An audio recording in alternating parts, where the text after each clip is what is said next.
नमस्कार साथियों, उपदेष्टा के इस ऑनलाइन प्रोग्राम में आपका स्वागत है।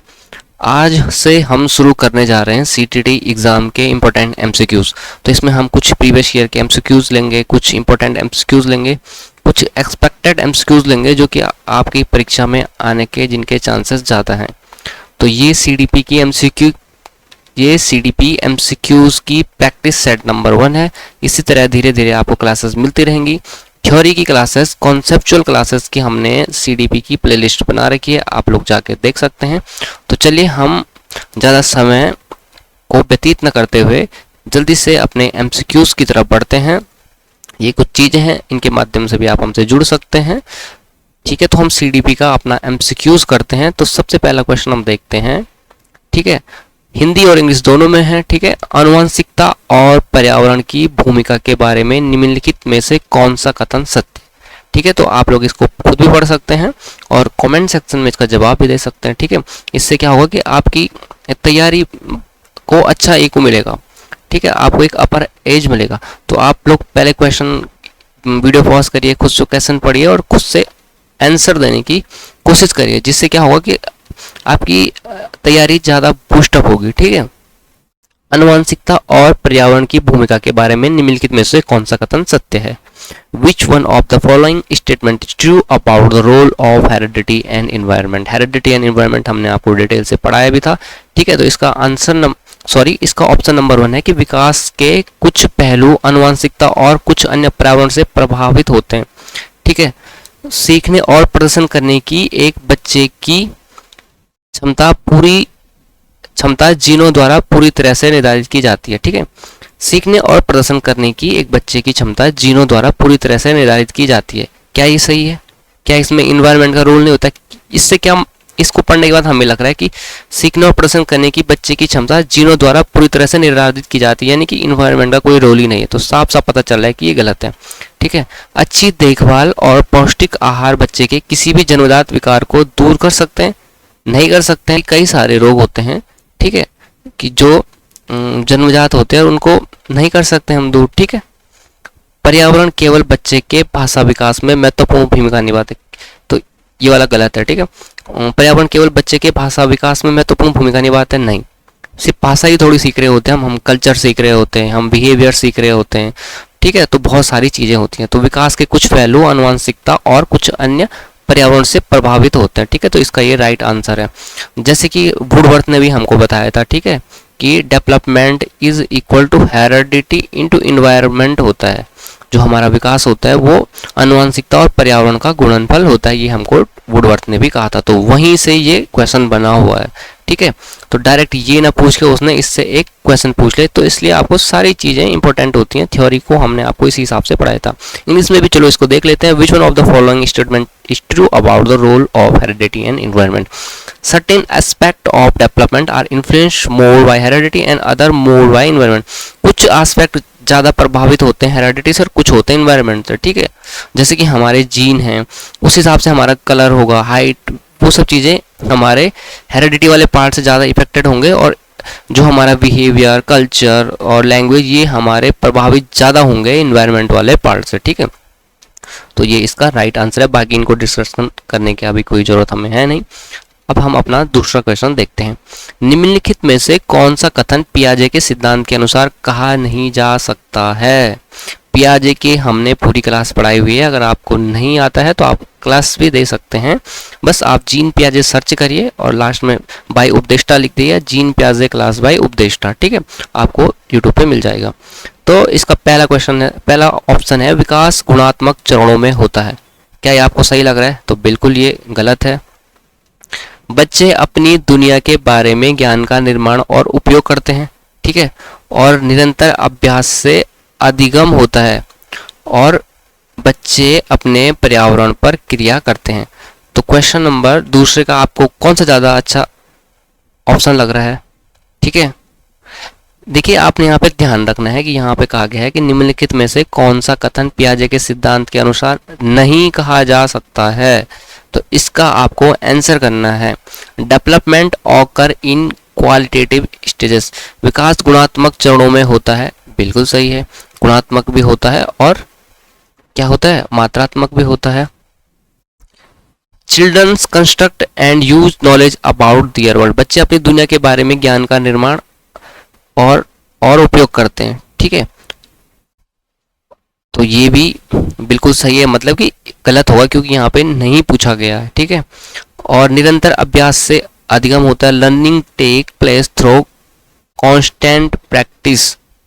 और चौथा है कि बच्चे अपने पर्यावरण पर, children act on their environment. तो इसका राइट आंसर हो जाएगा ये वाला थर्ड, कि निरंतर अभ्यास से अधिगम होता है, ऐसा कोई जरूरी नहीं है, ठीक है। अगर आपको इसमें कंफ्यूजन हो रहा है तो जीन पियाजे की थ्योरी हमने डिटेल में पढ़ाई है, आप उसको पढ़ लीजिएगा, उसके बाद आपका कोई कंफ्यूजन नहीं रहेगा अगर आपने अभी तक पढ़ा नहीं है। बाकी अगर आपने पढ़ा हुआ है तो आपको तो ये क्वेश्चन बिल्कुल एकदम आसान सा लगेगा। अगला क्वेश्चन है, निम्नलिखित में से कौन सी पूर्व संक्रियात्मक विचार की एक सीमा नहीं है। ये स्टेजेस किसने दी थी? जीन पियाजे ने दी थी, ठीक है। तो दूसरा क्वेश्चन जीन पियाजे से ही आ गया। तो इसका आंसर फिर से यहाँ पे ध्यान रखना है कि ये पूछा गया कि निम्नलिखित में से कौन सी पूर्व संक्रियात्मक विचार की एक सीमा नहीं है। तो आप लोग जल्दी से पढ़िए और इसका आंसर दीजिए मुझे कमेंट सेक्शन में। विच one of the following is not a limitation of the pre operational thought. Which one of the following is not a limitation of pre operational thought. Pre operational thought की कौन सी इनमें limitation नहीं है? Question number 3। तो पहला option है ध्यान केंद्रित करने की प्रवृत्ति, दूसरा है प्रतिकारात्मक विचार का विकास, तीसरा है अहम मान्यता यानी ईगोसेंट्रिज्म, और चौथा है इरिवर्सिबिलिटी अनुत्क्रमणीयता। तो इसका राइट आंसर है, क्योंकि यहाँ पे पूछा गया है following is not a limitation, तो इसका आंसर है 2 development of the symbolic thought. Jean पियाजे वाली क्लास में डिटेल में इस पे चर्चाएं हुई हैं। अब हम क्वेश्चन नंबर 4 की तरफ पढ़ेंगे कि डॉस के अलावा निम्नलिखित कारणों से खेल युवा बच्चों के विकास में एक महत्वपूर्ण भूमिका निभाता है। आप लोग ऑप्शन पढ़िए, क्वेश्चन पढ़िए, कमेंट सेक्शन में आंसर देने की कोशिश करिए। एमसीक्यूज हमारा आपके लिए क्या है? एक अपर एज लाने का एक तरीका है। आप कोशिश करिए, आप खुद से आंसर दीजिए, खुद से पढ़िए। मैंने तो आपको आंसर बताने ही है, थ्योरी क्लास मैंने आपको पढ़ाई है, पर एमसीक्यूज में ज़्यादा हम टीचर से ज़्यादा रोल बच्चों का होना चाहिए, मेरा ऐसा मानना है। तो आप लोग पढ़िए और आंसर देने की कोशिश करिए, क्योंकि एमसीक्यूज आपके लिए हैं। एमसीक्यूज मैं ही सॉल्व करूं, इससे ज़्यादा बेहतर रहेगा कि आप लोग क्वेश्चन को पढ़ना शुरू कीजिए, आंसर देने की कोशिश कीजिए, आंसर दीजिए, ये आपके लिए ज़्यादा बढ़िया रहेगा, ठीक है। मैं तो हालांकि आपको बता ही रहा हूँ उनके जवाब, आप लोग जरूर कमेंट सेक्शन में लिख दीजिए कि जैसे 4 को डैश करके 1 2 3 4 आंसर लिखिए आप। इससे आपको बहुत क्या होगा, बहुत फर्क दिखेगा इससे आपको, और इससे क्या होगा कि आप क्वेश्चन याद रहेंगे जब आप पढ़ोगे। अभी आप सिर्फ मेरा सुनोगे तो शायद उतना ना रहे, आप जैसे ही पढ़ोगे एक बार आप वो ऑप्शन से पढ़ोगे, फिर कमेंट सेक्शन में आंसर दोगे, तो आपके मेमोरी में ज़्यादा देर तक वो लॉन्ग टर्म मेमोरी में वो चला जाएगा, शॉर्ट टर्म मेमोरी से लॉन्ग टर्म मेमोरी में चला जाएगा, ज़्यादा चांसेस हैं, ठीक है। तो खुद भी पढ़िए और आंसर देने की कोशिश कीजिए। फिर एक तरह से आप इसको मॉक की तरह लीजिए कि पहले आप इसको पॉज करिए, खुद पढ़िए, खुद आंसर दीजिए, फिर मेरा सुनिए कि मैं क्या आंसर दे रहा हूँ, तब देखिए कि आपका सही आ रहा है कि नहीं आ रहा है। इसी से ही ऐसे ही एमसीक्यूज क्लासेस से बेनिफिट होता है, ऐसे नहीं कि आप सिर्फ कहानी की तरह से सुन रहे हो, मैं बता रहा हूँ, ठीक है। तो बिल्कुल, और थ्योरी क्लासेस जानी है, देखनी है आपने तो आपको डिस्क्रिप्शन बॉक्स में भी लिंक मिल जाएगा प्लेलिस्ट का, आई बटन में भी डाल दिया जाएगा, ठीक है। तो आपने पढ़ लिया होगा अभी, ठीक है। तो देखते हैं हम 4 का कि डॉट के अलावा निम्नलिखित कारणों से खेल युवा बच्चों के विकास में एक महत्वपूर्ण भूमिका निभाता है।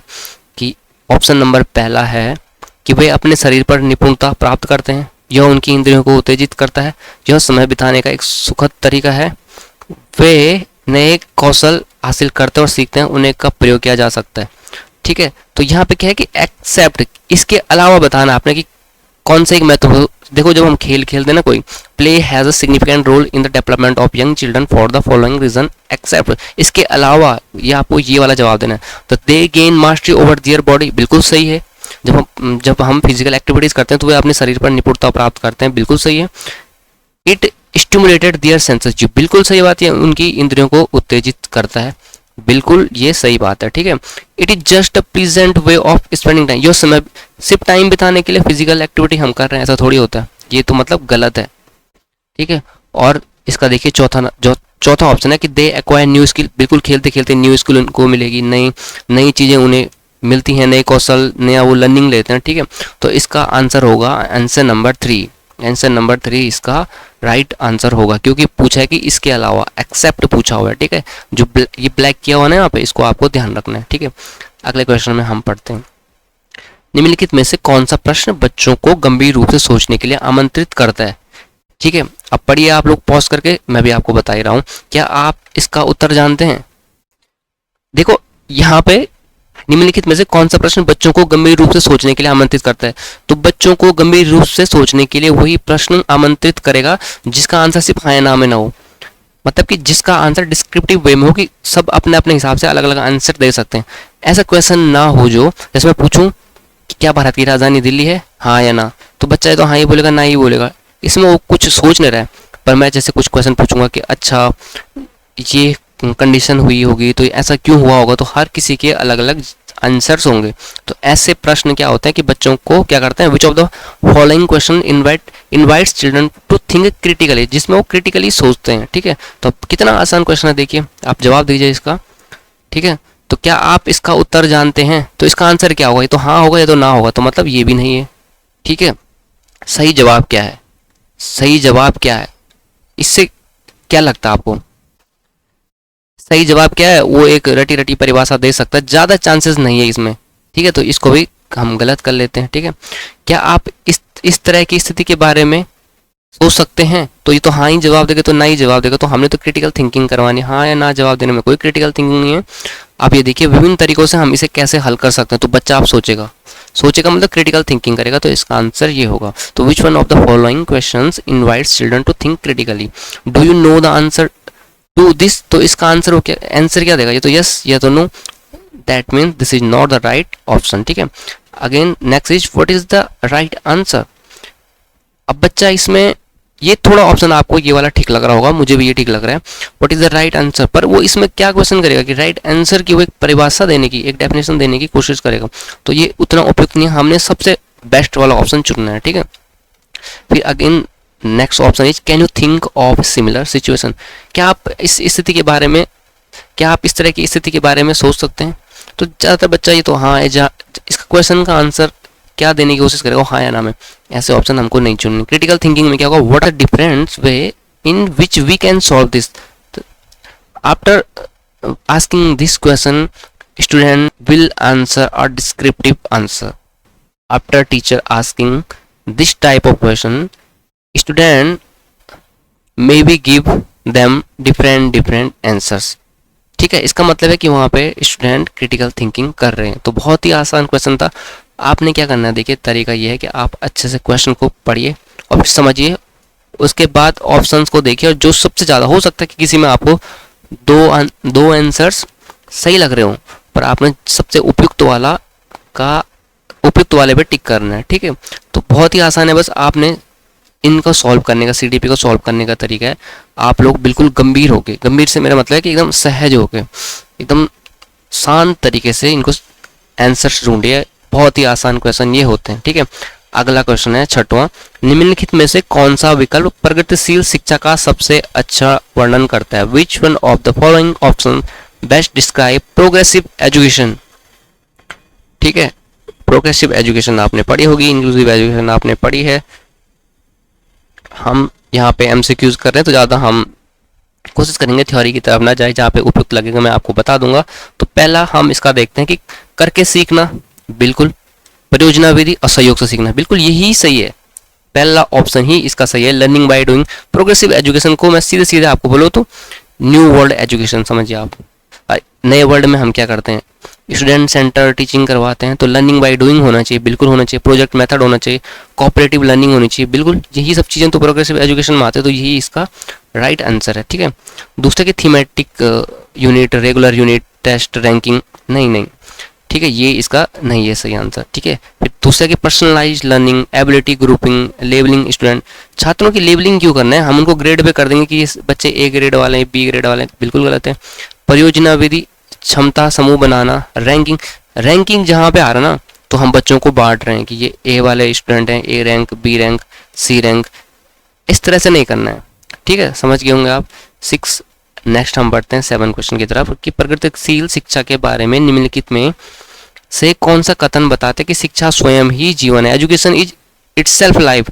कौन से कथन को पढ़ के आपको ऐसा लग रहा है, ठीक है, which one of the following statements about progressive education, इनमें से कौन सा स्टेटमेंट जो कि प्रोग्रेसिव शिक्षा के बारे में एक्सप्लेन करता है कि education is itself, education is life itself. तो देखिए, स्कूल शिक्षा को यथासंभव लंबे समय तक जारी रखना। क्या आपको इसको देख कैसा लग रहा है? बिल्कुल भी नहीं लग रहा है। शिक्षा स्वयं ही जीवन है, इसका मतलब थोड़ी है कि जीवन भर अब पढ़ते ही रहो आप। क्या इसका मतलब ये है? शिक्षा स्वयं ही जीवन है, इसका मतलब ये तो नहीं है कि जीवन भर पढ़ते ही रहना है, ठीक है। तो बिल्कुल ये पहला वाला तो इसका नहीं है। स्कूलों की आवश्यकता नहीं है, बच्चे अपने जीवन के अनुभव से सीख सकते हैं। बिल्कुल गलत, जीवन के अनुभव से भी सीखते हैं, पर स्कूल भी जरूरी है, ठीक है। स्कूलों में शिक्षा सामाजिक और प्राकृतिक दुनिया को प्रतिबंधित करे। Education in school should reflect the social and natural world. बिल्कुल सही बात है कि जो स्कूली शिक्षा होनी चाहिए वो सोशल और नेचुरल वर्ल्ड को रिफ्लेक्ट करनी चाहिए, ठीक है। बिल्कुल ये सही आंसर है। और जीवन सच्चा शिक्षक है, life is the true educator. बिल्कुल ये भी सही है, पर शिक्षा स्वयं ही जीवन है, इसका मतलब ये नहीं कि बस जीवन सच्चा शिक्षक है। हालांकि ये अपने आप में ये सेंटेंस भी सही है, पर हमें क्वेश्चन के अकॉर्डिंग देखना, ठीक है। तो इसका राइट आंसर होगा ऑप्शन नंबर 3। क्योंकि देखिए, सोशल और नेचुरल वर्ल्ड को रिफ्लेक्ट करने का मतलब है कि सोशल जरूरतें, सोशल बिहेवियर, सोशल फिनोमेना, और जो उसको सोशल ज़रूरतें क्या हैं, धन चाहिए, इमोशनली किसी व्यक्ति के साथ रिलेशनशिप चाहिए, ये सब एजुकेशन से ही तो वो सीखेगा, आगे बढ़ेगा, कुछ आमदनी करेगा, नेचुरल वर्ल्ड को, अपने समाज को, इन्वायरमेंट को अच्छा रखेगा। ये जब हमने थ्योरी क्लासेस कराई हमने डिटेल में इन पर चर्चाएं की हुई हैं। एमसीक्यूज में हम देखेंगे कोल्सबर्ग से अगला क्वेश्चन है। तो कोल्सबर्ग के सिद्धांत के योगदान के रूप में निम्नलिखित में से किसे माना जा सकता है, ठीक है। आप लोग पॉज करिए और आंसर दीजिए। कोल्सबर्ग को आपने पढ़ाई है, तो which one of the following can be consider as contribute of Kohlberg theory. His theory has supported an association between cognitive maturity and moral maturity. बिल्कुल यही इसका आंसर है। उनके सिद्धांत के संज्ञानात्मक परिपक्वता और नैतिक परिपक्वता के बीच एक सहयोग का समर्थन किया है। बिल्कुल सही है, बाकी ये पढ़ने की जरूरत हमको है नहीं। कुछ क्वेश्चन में आपको लग सकता है कि ये वाला आंसर और दूसरा वाला ऑप्शन, या कोई दो ऑप्शन आपको ठीक लग सकते हैं कि दोनों सही नहीं, पर आपको ज़्यादा बेटर वाला आंसर को देना है, ठीक है। तो यह है एक उभयलिंगी व्यक्ति। बहुत ही आसान क्वेश्चन है, खैर ये तो फटाफट से आप बताइए। स्त्री लक्षणों और पुरुषों को संदर्भित करता है, या में आमतौर पर माने गए मर्दों और स्त्री गुणों का संयोजन होता है। बिल्कुल यही इसका सही आंसर है, ठीक है। हम बढ़ते हैं आगे 11वें को कि बच्चे डॉलर को छोड़कर अन्य सभी के द्वारा लिंग भूमिकाएं ग्रहण करते हैं। एक्सेप्ट, इसमें देखिए बोल्ड करके एक्सेप्ट है, जहाँ पे नॉट, एक्सेप्ट, इनको आपको ध्यान रखना है, ठीक है। तो इसका आंसर आप लोग दीजिए कमेंट सेक्शन में, ठीक है। बच्चे मीडिया को छोड़कर अन्य सभी के द्वारा लिंग भूमिकाएं ग्रहण करते हैं। समाजीकरण को छोड़कर अन्य सभी के द्वारा लिंग भूमिकाएं ग्रहण करते हैं। संस्कृति को छोड़कर सभी के द्वारा लिंग, ठीक है, भूमिकाएं ग्रहण करते हैं। या ट्यूशन, बिल्कुल इसका आंसर ट्यूशन होगा। क्यों होगा? देखिए बात यहाँ पे हो रही है कि सेक्स और जेंडर में जो अंतर हमने पढ़ा था ना, उसी की बात यहाँ पे हो रही है कि सेक्स क्या कहता है कि हमने बायोलॉजिकल थिंग का, और जेंडर क्या है? जेंडर एक सोशल थिंग है, सोशल रूप से हमको जेंडर मिलता है। Children acquire gender role through. देखिए कैसे एक्वायर करता है बच्चा जेंडर रोल की, उसके घर वाले उसको तो बताते हैं कि लड़की गुड्डे से खेलेंगे और बच्चे बाइक से खेलेगा, ठीक है। आप लोग समझ रहे होंगे, ज़्यादा मैं डिटेल में यहाँ पे नहीं जा रहा हूँ। और ट्यूशन से तो आपको कुछ बिल्कुल, देखिए मीडिया से, समाजीकरण से, संस्कृति से हमको स्टीरियोटाइपिंग मिलती है। ट्यूशन नहीं लगाता कोई इन चीज़ों का कि आप स्टीरियोटाइप सीखने के लिए कि स्पेशल ट्यूशन लगा रहे होंगे, ठीक है। तो ट्यूशन इसका आंसर है। बाकी इनसे तो हमको जेंडर स्टीरियोटाइपिंग और मिलती है, ठीक है, कि बच्चियाँ गुड़िया से खेलेंगे, इस तरह के वर्ड, बच्चे हैं तो महिलाएं तो खाना बनाएंगी, पुरुष है तो बाहर काम करने जाएंगे, यही सब चीज़ें यहाँ पे हो रही है। आप लोगों को पता भी होगा, ज़्यादा डिटेल में चर्चा करने की यहाँ पे जरूरत है नहीं यार। अगर आप लोगों को लगे कि मैं आपको क्वेश्चन समझा नहीं रहा हूँ ठीक से, या मैं जल्दी कर रहा हूँ, तो आप लोग बताइएगा। अगली क्लास से हम धीरे चलेंगे। मैं अभी इस क्वेश्चन में और भी इस वाले क्वेश्चन में इसलिए आगे बढ़ा क्योंकि ये चीज़ें बहुत ही बेसिक चीज़ें, ये आपको पता ही होंगी। अगर आप लोगों को ये टफ लग रही है थोड़ा, तो आप लोग मुझे ज़रूर फीडबैक यानी कि प्रतिपुष्टि दीजिएगा कमेंट के माध्यम से। मैं अगली क्लासेस को उस हिसाब से प्रिपेयर करके आऊँगा, मतलब उस तरह से मैं क्लासेस को डिज़ाइन करूँगा और धीरे उनका एक्सप्लेनेशन दूंगा। आप लोग बताइए इस क्लास से मुझे कि कैसे क्लासेस रखनी है, कि जल्दी बढ़ना है इन एमसीक्यूज़ में। अगर आप लोगों को समझ नहीं आ रहा है तो हम धीरे भी कर सकते हैं, छोटी छोटी चीज़ों पे मैं डिटेल में चर्चा भी कर सकता हूँ, जैसे जेंडर और सेक्स वाला ये सबको पता रहता है। अगर आप लोगों को ये पता नहीं था तो ज़रूर आप लोग मुझे कमेंट सेक्शन में बताइएगा, फिर मैं इन चीज़ों पे भी डिटेल में चर्चा करूँगा। तो एमसीक्यूज़ क्लासेस ज़्यादातर तेज़ी से ही रखनी चाहिए, क्योंकि ज़्यादा से ज़्यादा क्वेश्चन आप सॉल्व कर पाएँ, ठीक है, क्योंकि थ्योरी क्लासेस आप पढ़ चुके हैं अब, ठीक है। तो हालांकि मैं आप कोशिश करूँगा कि मैं बैलेंस करके चलूँ। शायद कुछ बच्चे होंगे जिन्होंने ढंग से थ्योरी क्लासेस नहीं पढ़ी होंगी, तो उनको भी चीज़ें समझ में आ जाएं, ठीक है। तो क्वेश्चन नंबर 12 की तरफ हम बढ़ते हैं। मानकीकृत परीक्षणों की आलोचनाओं में से एक यह है कि वे मुख्य रूप से मुख्य धारा की संस्कृति का प्रतिनिधित्व करते हैं, इसलिए पक्षपाती हैं, ठीक है। उनकी भाषा को समझना मुश्किल है। परीक्षण बड़ी आबादी पर लागू नहीं किए जा सकते हैं। वे बच्चे की क्षमता की स्पष्ट तस्वीर नहीं देते। कभी कभी आपको चीज़ें हिंदी में थोड़ा टफ लग सकती हैं, इंग्लिश में भी आप उनको एक बार जरूर पढ़िएगा। One of the critic of standardise test has been that they represent largely the main stream culture are therefore biased. बिल्कुल सही, यही इसका आंसर है कि मानकीकृत परीक्षण जो स्टैंडर्डाइज टेस्ट होते हैं वो क्या करते हैं, मुख्य रूप से मुख्य धारा की संस्कृति का प्रतिनिधित्व करते हैं। बिल्कुल इसी हिसाब से वो डिजाइन होते हैं और इसलिए वो क्या होते हैं, बाइस्ड होते हैं, पक्षपाती होते हैं, ठीक है। तो इसका राइट आंसर 1 ही होगा। दूसरा ऑप्शन हम देखते हैं कि their language is difficult to understand. बिल्कुल नहीं, लैंग्वेज तो ईजी होती है जो स्टैंडर्डाइज टेस्ट होते हैं।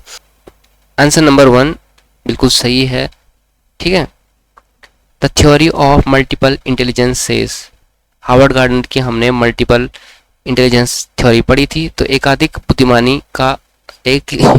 बुद्धिमानी का सिद्धांत कहते हैं। तो बहुबुद्धि सिद्धांत है इसका सिंपल सा वर्ड। तो इंग्लिश में भी इसलिए आप लोग पढ़ा करिए, आपको ये आसान लगेगा, ठीक है। तो इसका आंसर देने की आप लोग कोशिश करिए। बुद्धि तेजी से बढ़ाई जा सकती, बिल्कुल नहीं, ये तो इसका बिल्कुल आंसर नहीं है। बुद्धि कई प्रकार की होती है, बिल्कुल यही तो है। मल्टीपल इंटेलिजेंस यही कहने की कोशिश करते हैं कि बुद्धि 8 प्रकार की होती है, हार्वर्ड गार्डनर ने हमको बताया था। तो बिल्कुल 13 का ऑप्शन नंबर 2 सही है। पेपर पेंसिल परीक्षण सहायक नहीं है, प्रभावी अध्यापन के द्वारा बुद्धि बढ़ाई जा सकती है। इसका आंसर है 2, ठीक है। हम आगे बढ़ते हैं 14 पे, ठीक है। शिक्षक सीखने के लिए मूल्यांकन और सीखने के मूल्यांकन दोनों का उपयोग कर सकते हैं। Teacher can utilise both assessment for learning and assessment of learning, ठीक है। ये वाली क्लास अभी आई नहीं है, ये भी आपको इस क्लास से पहले मिल चुकी होगी, ठीक है। कि assessment for learning, assessment in learning, assessment of learning क्या होता है, पेपर से पहले आप इसको पढ़ के जरूर जाइएगा, ठीक है। तो इसका आंसर क्या होगा, बच्चों की प्रगति और उपलब्धि स्तर को जानने में, या दूसरा वाला होगा कि बच्चों की सीखने की जरूरतों को जानने में और तदनुसार शिक्षण रणनीति का चयन करने में। ऑप्शन नंबर 3 है आवधिक अंतरालों पर। थोड़ा आपको सेंटेंसेस ये जो शब्द हैं टफ लग रहे होंगे, तो ठीक है हम यहाँ पढ़ते हैं। Assess child performance at periodic intervals and certify is her performance. छोटे छोटे पीरियड्स पे, ठीक है, या पीरियड्स बना के हम, पीरियड्स मतलब एक समय अंतराल के बाद हमको उनका परफॉर्मेंस को क्या किए असेस्ट करिए, या monitor childrens progress and set appropriate goals to fill their learning gap. तो इसका राइट आंसर होगा 14 का होगा कि know childrens progress and achievement level, ठीक है।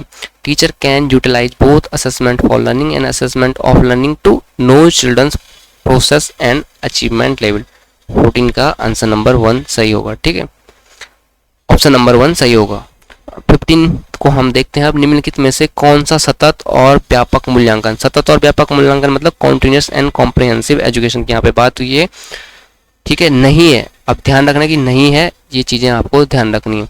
तो it has been mandated by the right to education act, इसे भारत के शिक्षा के अधिकार अधिनियम द्वारा अनिवार्य किया गया था। तो क्या इसे ये संबंधित नहीं है, बताइए आप।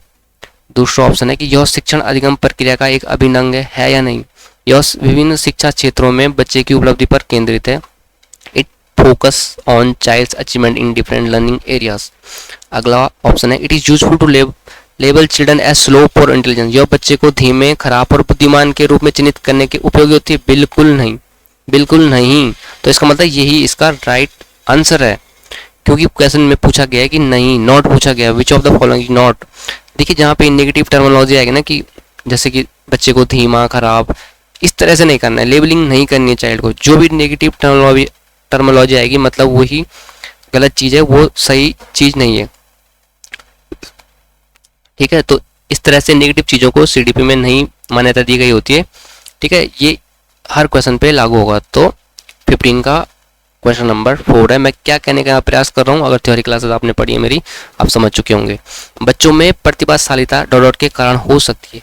बहुत अच्छा क्वेश्चन है, आपको जवाब देना है। तो गिफ्टेडनेस, गिफ्टेडनेस मतलब प्रतिभा की बात हो, प्रतिभाशाली बालकों की बात हो रही है, ठीक है। In children can be attribute to high IQ की बात कर सकते हैं, ठीक है। आईक्यू की यहाँ पे बात हो रही है, हाई आईक्यू की। तो बच्चों में प्रतिभाशालीता डॉट डॉट के कारण हो सकती है। किसके कारण हो सकती है? आनुवंशिकता और वातावरण के बीच एक अंतःक्रिया द्वारा। बिल्कुल सही है, बिल्कुल सही है, यही आंसर है। और रिसोर्स रिच इन्वायरमेंट नहीं, ऐसा थोड़ी है कि जो अमीर फैमिली पैदा होगा वही हाई आईक्यू वाला होगा। सक्सेसफुल पेरेंट, बिल्कुल नहीं। सफल माता पिताओं के बच्चे सिर्फ हाई आईक्यू वाले होंगे, बिल्कुल गलत बात है। और डिसिप्लिन रूटीन, कि एक जो अनुशासित जीवन जिएगा वही होगा, बिल्कुल नहीं। इसका आंसर है the interplay between heredity and environment. Woodworth ने कहा था कि जो हमारा डेवलपमेंट होता है वो क्या होता है, हेरिडिटी और इन्वायरमेंट का गुणनफल होता है। ये बस ये बात आपको बार बार ध्यान रखनी है। Question number 17, children coming from social economical disadvantage. Children coming from social economical disadvantage backgrounds need a classroom environment which. जो बच्चे सामाजिक आर्थिक रूप से वंचित पृष्ठभूमि से आने वाले बच्चों को कक्षा में माहौल की आवश्यकता होती है जो उन्हें अच्छा व्यवहार सिखाए या उनके सांस्कृतिक और भाषाई ज्ञान को महत्व देता है तथा उनका उपयोग करता है, ठीक है, या उनकी भाषा के उपयोग को हतोत्साहित करता है। देखिए फिर हतोत्साहित माने कि डिस्करेज। जो ये नेगेटिव टर्मिनोलॉजी है ना, ये तो हो गई नहीं, ये तो गलत चीज़ है। सीडीपी में तो नेगेटिव टर्मिनोलॉजी को मान्यता ही नहीं है। तो डिस्करेज आएगा, जहाँ पे लेबलिंग आएगा, खराब बच्चा, बेकार बच्चा, ये सब चीज़ें गलत हैं। तो ये इसको आप बिल्कुल हटा दीजिए, ये आपका सही आंसर हो ही नहीं सकता है। बच्चों को उनकी क्षमता के आधार पर, अगेन लेबलिंग की बात है कि बच्चों को लेबल नहीं करना है कि ये अच्छा बच्चा, खराब बच्चा, बिल्कुल नहीं होगा। वैल्यूज़, ठीक है, ये वाला देखिए आप, values and uses their culture and linguistic knowledge और टीचर देम गुड बिहेवियर। देखिए टीचर उन्हें ना अच्छा व्यवहार हमने सिखाना है, इसका मतलब क्या हो रहा है कि वो उनको अच्छा व्यवहार आता नहीं है, तो ये बिल्कुल भी गलत है। अब ये देखिए कि जो बच्चे सामाजिक और आर्थिक रूप से वंचित पृष्ठभूमि से आ रहे हैं, तो हमने क्या करना है, अब तक जो उनके पास नॉलेज है, जो सामाजिक आर्थिक नॉलेज उनको मिला है, उसका हमें उपयोग करना है, उनके उसको वैल्यू देनी है, उनको महत्व देना है, उनके सांस्कृतिक और भाषाई ज्ञान को। जो भी लैंग्वेज, अब तक कम से कम एक बच्चा है कि जो कुछ टूटी फूटी कोई ग्रामीण लैंग्वेज बोलता है, और एक बच्चा है कि जो लैंग्वेज ही नहीं बोल पाता है, तो उससे तो बढ़िया है ना कि कुछ टूटी फूटी जो भी बोल रहा है, तो उसको भी वैल्यू देनी है, उससे ही उसको आगे सिखाना है, एक बेस बना हुआ है। तो राइट आंसर होगा value and uses their cultural and linguistic knowledge. जो अब तक उनके पास नॉलेज है उसका उपयोग करके उनको और अधिक चीज़ें सिखानी है, ठीक है। Question number 18, intervention needed for creative and talented children in the classroom rest on. कक्षा में सृजनात्मक और प्रतिभाशाली बच्चों के लिए आवश्यक हस्तक्षेप निर्भर करता है, ठीक है। तो इसको हम पढ़ेंगे आगे, देखेंगे use of customise and stimulating instructional method by the teacher, ठीक है। अगला हम देख लेते हैं giving extra time to them. जो बच्चे पहले से क्रिएटिव हैं और प्रतिभाशाली हैं, उनको हम एक्स्ट्रा टाइम दें, मतलब क्या बाकी बच्चों को ना दें, तो ये नहीं होगा। तो कक्षा में सृजनात्मक और प्रतिभाशाली बच्चों के लिए आवश्यक हस्तक्षेप निर्भर करता है, ठीक है। तो चौथा ये देखते हैं उनके प्रति स्नेही होने के नाते पर, यानी कि उनके प्रति ज़्यादा वात्सल्य भाव दिखाना नहीं, सब बच्चों को समान देखना है। उन्हें अन्य बच्चों को पढ़ाने की जिम्मेदारी देने पर कि तू अच्छा बच्चा तो और बच्चों को पढ़ाएगा, बिल्कुल गलत, ठीक है। उन्हें अतिरिक्त समय दिया, हमने देख लिया था कि giving extra time to them, नहीं, सब बच्चों को समान रखना। तो इसका राइट आंसर है कि शिक्षक द्वारा अनुकूलित और प्रेरक निर्देशन तरीकों का उपयोग पर, ठीक है। अगले क्वेश्चन की तरफ हम बढ़ते हैं कि क्वेश्चन नंबर 19 क्या कहना चाह रहा है हमसे।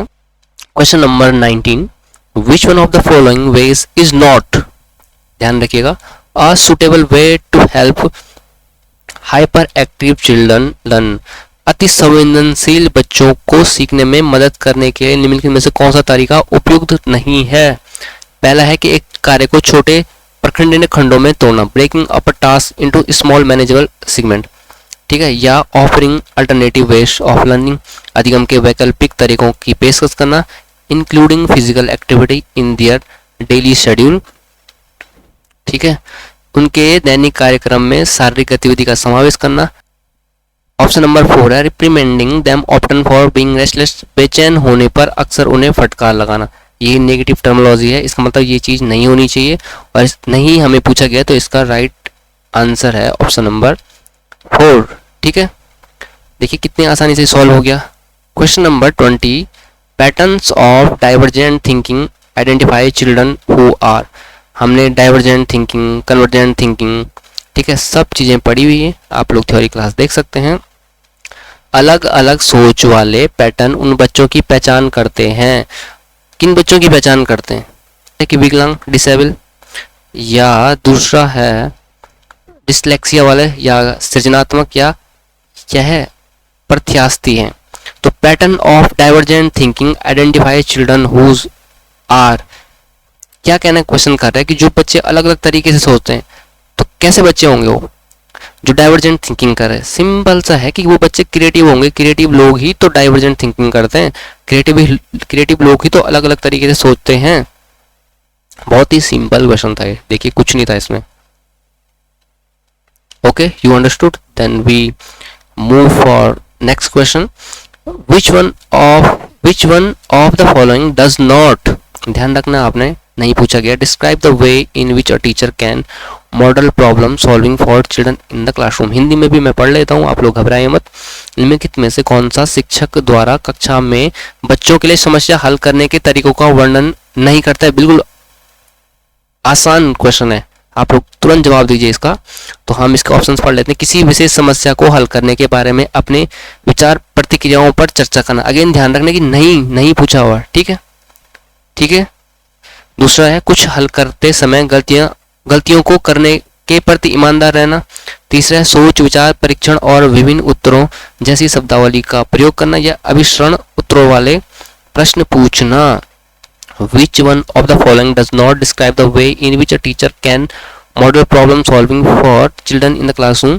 तो इसका क्या राइट आंसर होगा? इसका होगा ask question with convergent answer. Convergent answer मतलब ये तो हाँ या ना में जिनके जवाब हो, ऐसे जैसे एमसीक्यूज बेस वाले, ठीक है, जिसमें डाइवर्जेंट थिंकिंग नहीं है। डाइवर्जेंट थिंकिंग भी हमने यहाँ पे देखा, जिसमें सृजनात्मकता ना हो। हमें ऐसे क्वेश्चन पूछने हैं जो बच्चों में डाइवर्जेंट थिंकिंग लाए, सृजनात्मकता उनमें लाए, क्रिएटिविटी उनमें लाए, ठीक है। तो ये सारे हमने नहीं पूछा गया था, इसलिए ये बाकी सारे सही हैं, ठीक है।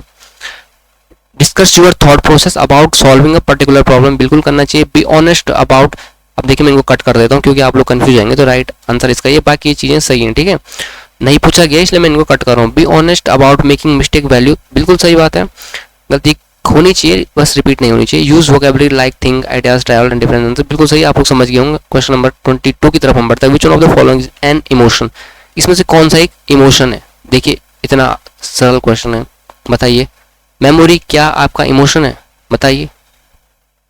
फियर है? बिल्कुल है। अटेंशन? बिल्कुल नहीं। स्टिमुलस? बिल्कुल नहीं है। और फियर, एंगर और लव, ये 3 इमोशन होते हैं जो हम में जन्म के समय से ही होते हैं, ठीक है, बाकी ग्रेजुअली डेवलप होते जाते हैं। क्वेश्चन नंबर 23 क्या हमसे पूछना चाह रहा है, देखते हैं।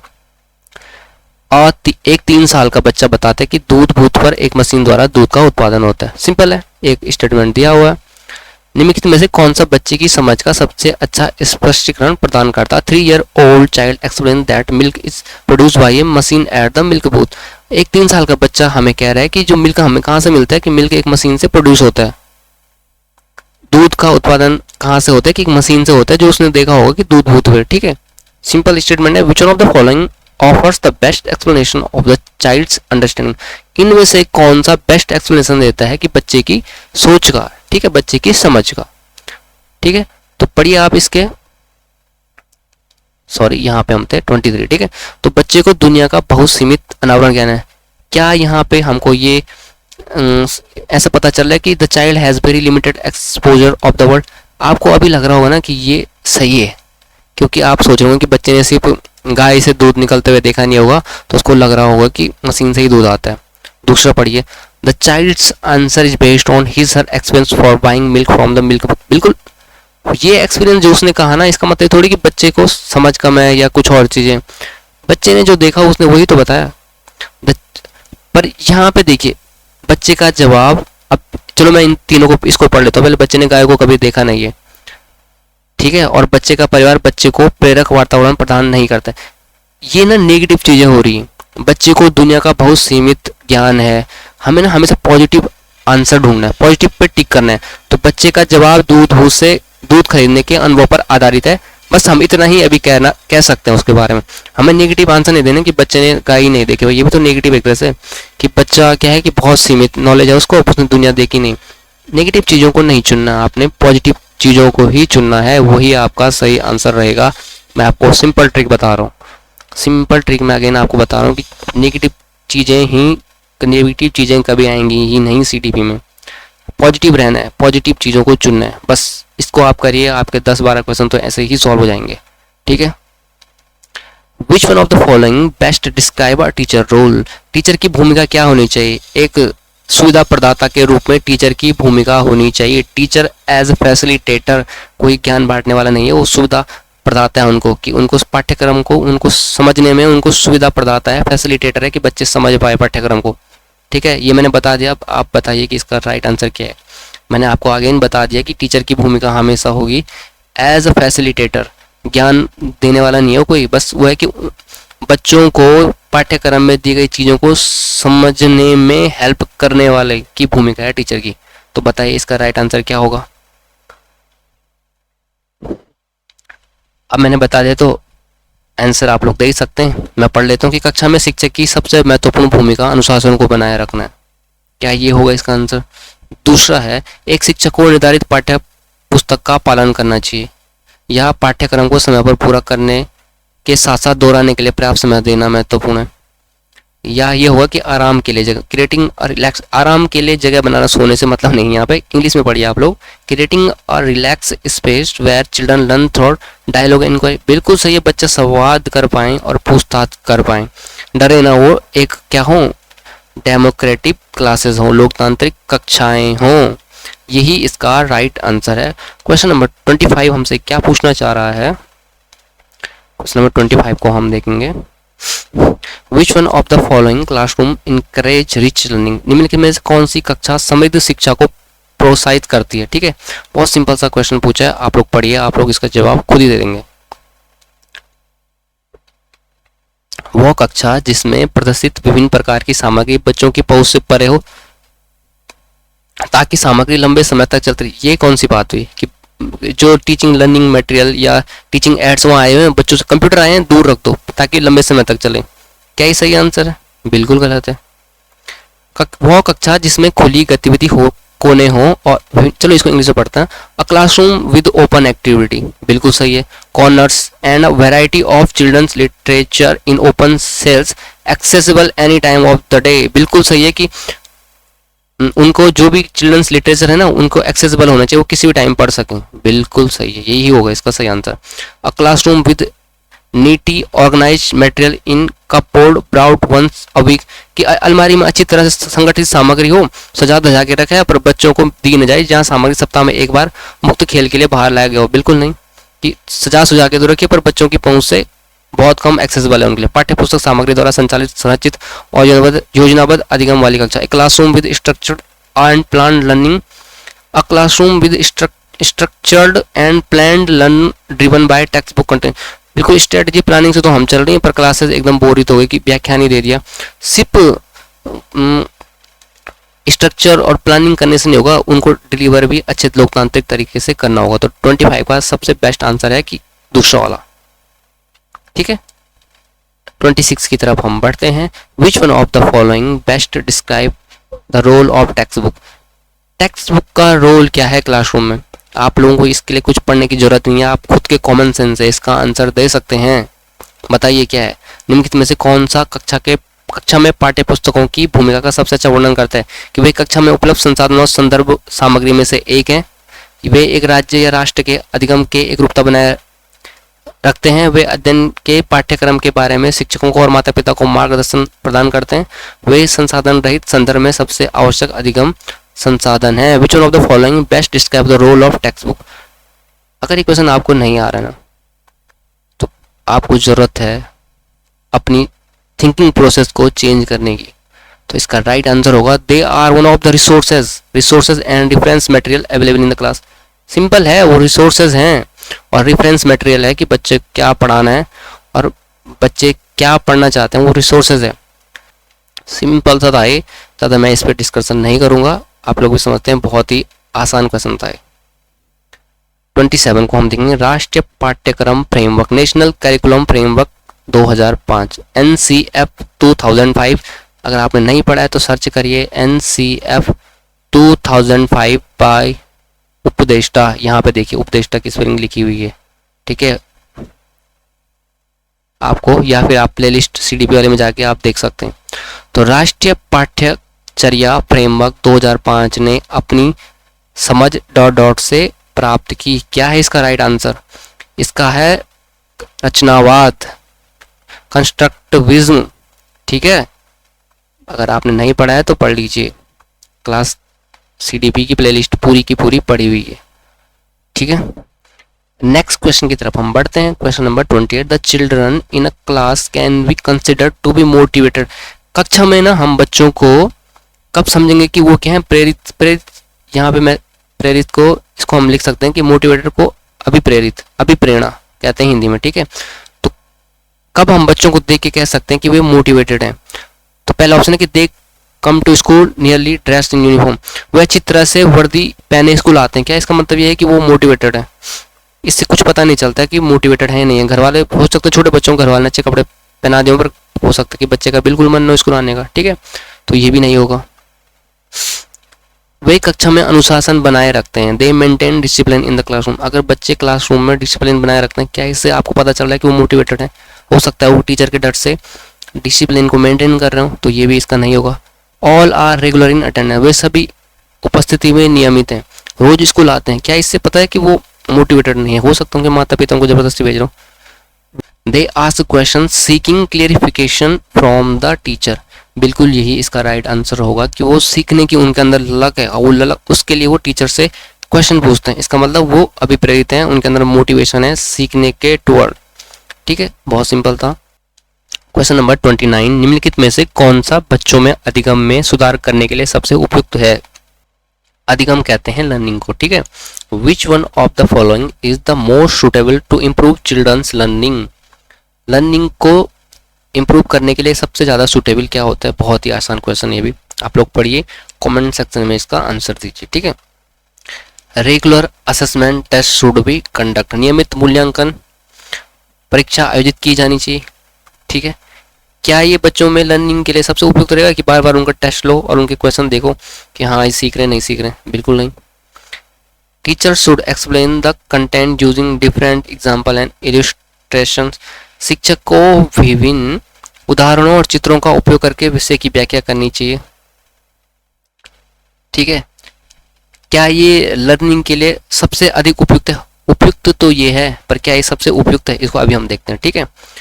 आप लोग अभी भी आंसर दे सकते हैं, क्या दूसरा वाला ही सबसे उपयुक्त है? चलिए हम पहले तीसरा चौथा भी पढ़ लेते हैं, ठीक है। हमको बताना है सबसे अधिक उपयुक्त कौन है, मोस्ट सुटेबल वाला हमको बताना है। ये भी हालांकि सही है, पर क्या ये मोस्ट सुटेबल है या नहीं, इसको अभी हम देखेंगे।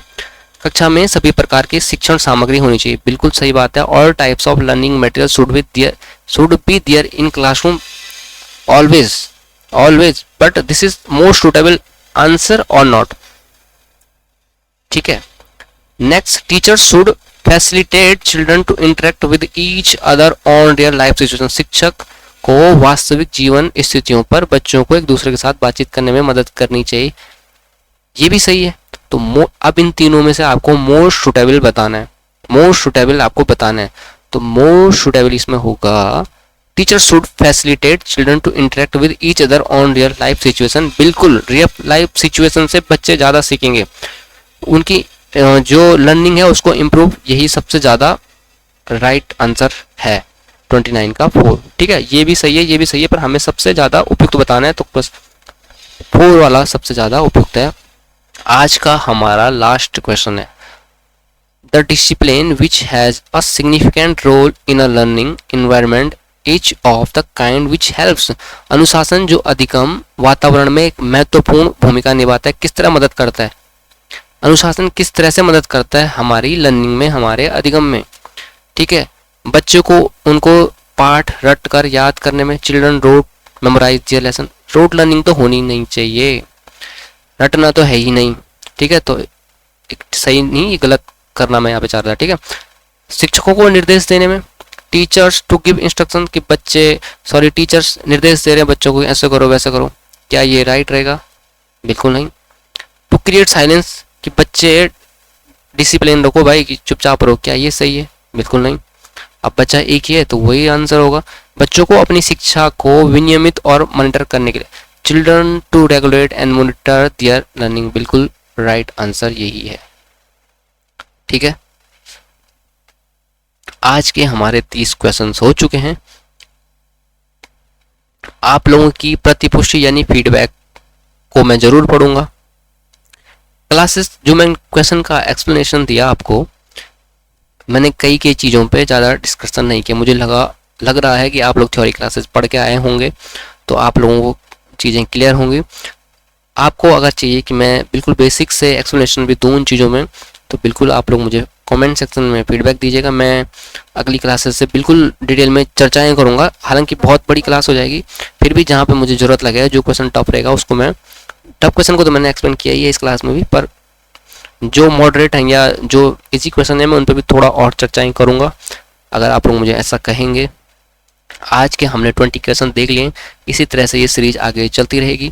इसमें किसी क्वेश्चन में अगर आपको डाउट है अभी भी, तो आप कमेंट सेक्शन में ज़रूर पूछिएगा, ठीक है।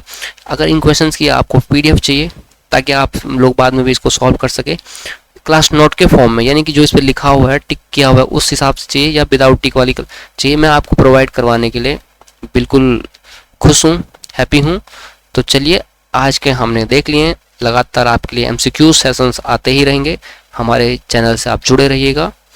अगर आप लोगों को लगता है कि ये सेशंस इम्पोर्टेंट हैं, अच्छे हैं और लोगों की भी ये हेल्प कर सकते हैं, जो लोग को रिसोर्सेस की ज़रूरत है CTET के लिए, अदर टेट एग्जामिनेशन के लिए, ठीक है, उन लोगों को भी आप लोग शेयर कर सकते हैं। मुझे भी खुशी होगी, आप लोगों को भी इससे खुशी मिलेगी। तो चलिए, आज की क्लास के लिए बहुत बहुत धन्यवाद। जुड़े रहिए हमारे साथ। बिल्कुल मिलते हैं आपको नेक्स्ट सेशन में। जय हिंद, जय भारत।